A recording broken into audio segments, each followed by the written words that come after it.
മീശയും താടിയും കൗമാരത്തിലേക്ക് വരുമ്പോൾ വേണ്ടത്ര വരുന്നില്ല എന്ന് തോന്നുന്ന പുരുഷന്മാരാണ് നിങ്ങൾ.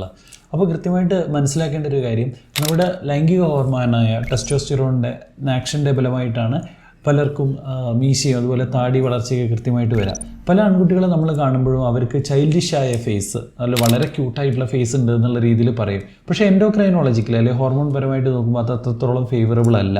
അപ്പോൾ നമുക്ക് വേണ്ട രീതിയിലുള്ള ഡെവലപ്മെൻറ്റ് വന്നിട്ടില്ല എന്നുണ്ടെങ്കിൽ, ഇപ്പം ആൺകുട്ടികളെ സംബന്ധിച്ചിടത്തോളം അവരുടെ ടെസ്റ്റിക്കിൾസ് ഫെയിലായി കഴിഞ്ഞ് കഴിഞ്ഞാൽ വേണ്ട രീതിയിൽ ടെസ്റ്റോസ്റ്ററോൺ ഉണ്ടാവില്ല. ഇതിനെയാണ് പ്രൈമറി ഗൊണാഡൽ ഫെയിലിയർ എന്ന് പറയുക. അതുപോലെ തന്നെ അവരുടെ മുകളിലുള്ള ഗ്രന്ഥികൾ എന്ന് പറഞ്ഞാൽ പിറ്റ്യൂട്ടറി ഗ്രന്ഥിയിലെ പ്രയാസങ്ങൾ മൂലവും ഹൈപ്പോതലാമസിലേക്ക് പ്രയാസങ്ങൾ മൂലവും ചിലപ്പോൾ നമ്മുടെ ടെസ്റ്റിക്കിൾസിലേക്കുള്ള വൃഷണങ്ങളിലേക്കുള്ള സിഗ്നലുകൾ കട്ടാവും. അതുകൊണ്ടും പലർക്കും ഹൈപ്പോഗൊണാഡിക് സിംറ്റംസ് ഉണ്ടാവാം. എന്ന് പറഞ്ഞാൽ വേണ്ട രീതിയിൽ മസിൽസ് ഡെവലപ്പ് ചെയ്യുന്നില്ല പുരുഷന്മാർക്ക്. അതുപോലെ താടി മീശയൊന്നും വേണ്ട രീതിയിൽ വരുന്നില്ല. ഇറക്ഷൻസ് ഒന്നും പ്രോപ്പർ അല്ല. അവരുടെ സൗണ്ട്, കുട്ടികളെ സംബന്ധിച്ചിടത്തോളം നമുക്ക് അഡോളസൻ്റ് ഏജിലേക്ക് കയറുമ്പോൾ അവരുടെ സൗണ്ട് ഒന്ന് ഹെവിയായി വരേണ്ടത്, ഡീപ്പായിട്ട് വരേണ്ടതുണ്ട്. ആ രീതിയിലുള്ളൊരു മാറ്റം വരുന്നില്ല. ഇങ്ങനെയൊക്കെ വരുന്നുണ്ടെങ്കിൽ ഹൈപ്പോഗൊണാഡിസം ഉണ്ടോ എന്നുള്ളത് നോക്കുക.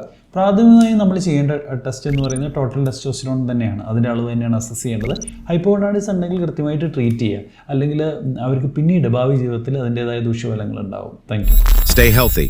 Follow for more.